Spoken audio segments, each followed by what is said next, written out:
In this video I'll show you my editing workflow in CapCut PAD on an iPad Air, from working with audio to using AI. This isn't just a future overview, but a step-by-step guide to turning raw footage into a finished professional video. Why am I even talking about editing on a tablet? In fact, a tablet is the golden middle. It's a middle ground between a phone, whose screen is too small for complex editing, and a laptop, which can be too bulky to always carry around. For me, a tablet is a freedom. I take it on trips, work in cafes, and fully create content for my blog in any environment. What I love about editing on a tablet is its versatility.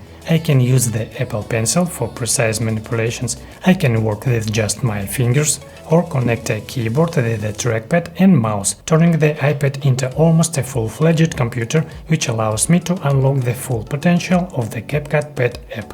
So let's start with the first step, adding our materials to the video editor.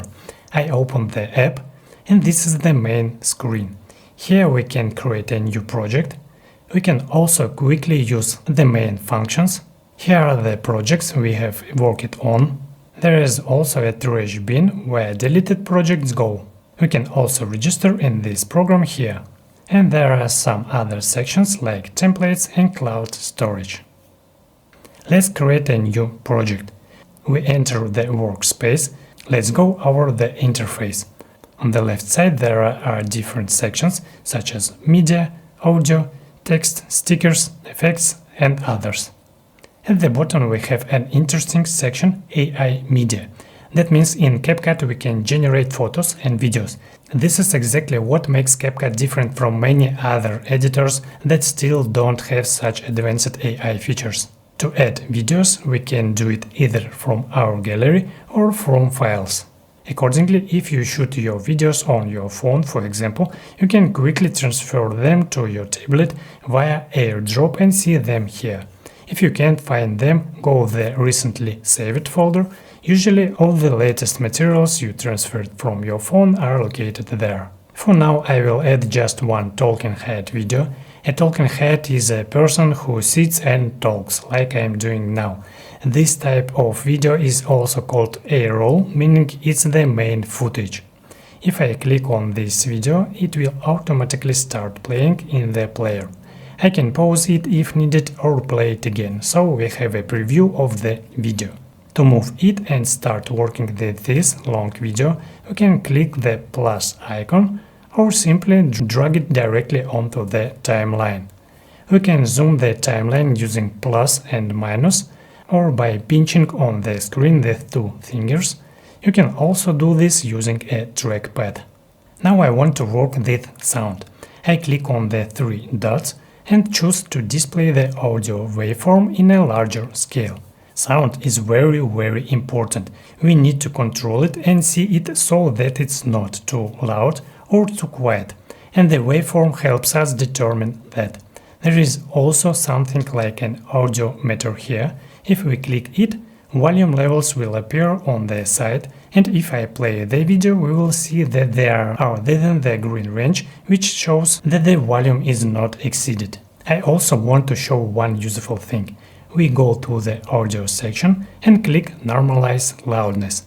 This setting allows us to automatically determine the optimal volume for the clip.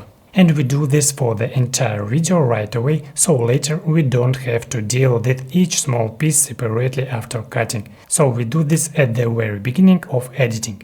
Now we move on to color correction. Again, we do this for the whole video right away, so we don't have to apply it to each separate piece.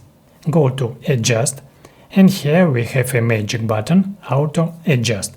It slightly improves the video, great for those who are not very familiar with color correction yet, but I usually set it to 10 or 15% so the image looks natural. You can scroll down and fine-tune brightness, tones, sharpness and other things.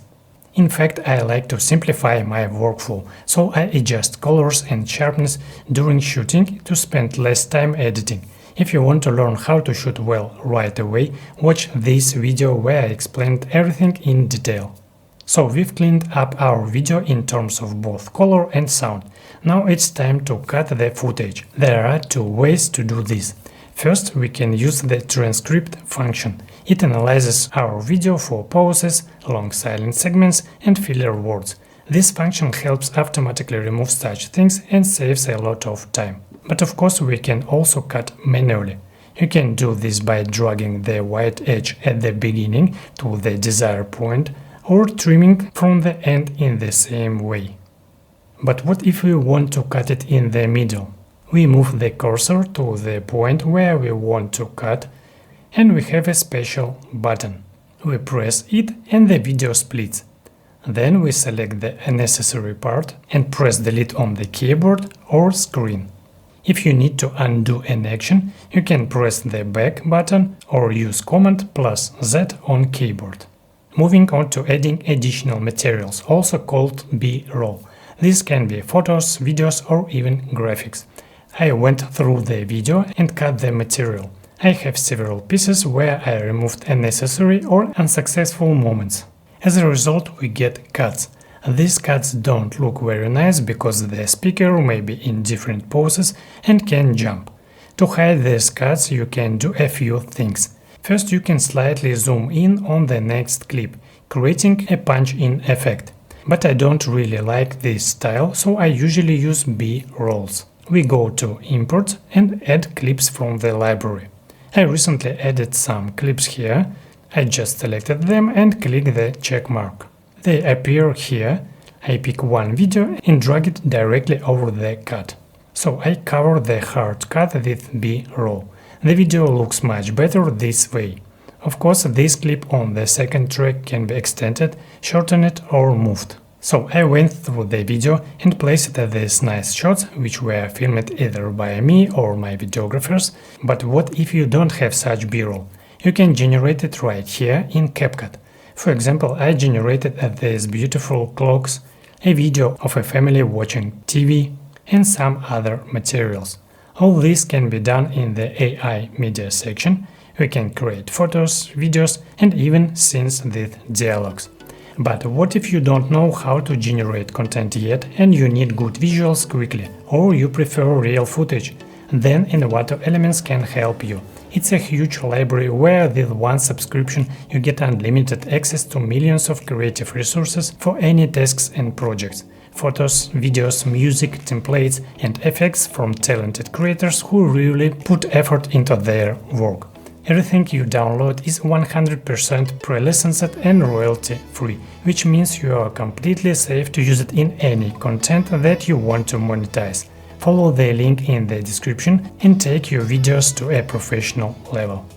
Now let's move on to adding text. In CapCut there is a text section. Click Default Text and a text layer appears.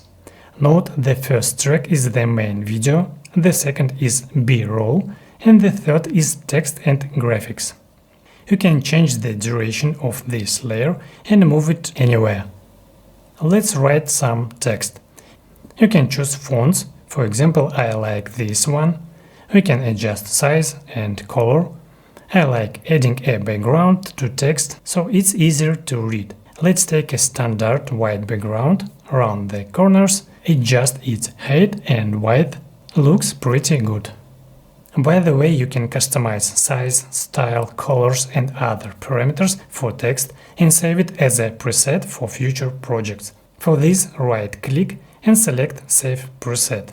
Now in the My Presets section, you will see your templates and can simply drag them into new videos. If you want to edit a saved preset, right-click and choose Uncompound Clip and it will become a regular text layer again. Now let's talk about music and sound effects.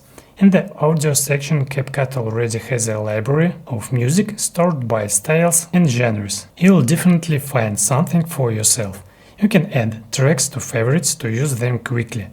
I have several tracks I use most often. Let's take this one, drag it to the timeline at the beginning and lower the volume about -20 decibels. This is optimal so the music doesn't overpower the speaker but is still audible in the background. I prefer placing music at the very beginning where we have the hook. It helps make the video more engaging in the first seconds and motivates the viewer to keep watching. The music track can also be trimmed, split or adjust it with fade in and fade out. Of course, CapCut also has sound effects, conveniently organized by category. And we move to the final step, exporting the video. Before that, I recommend watching the whole video again to check for errors or raw spots.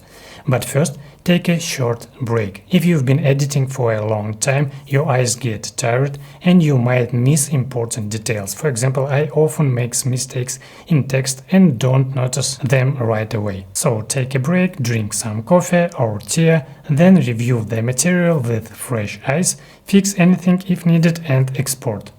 To export, go to the right side of the screen and click Export.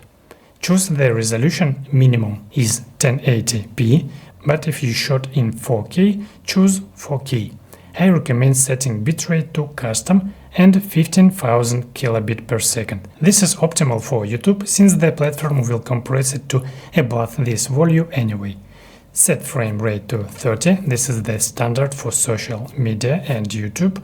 Click Export and the video appears in the iPad gallery. Watch this playlist where I share even more useful information about CapCut on phone, computer and tablet. As always, go for it and create. See you soon.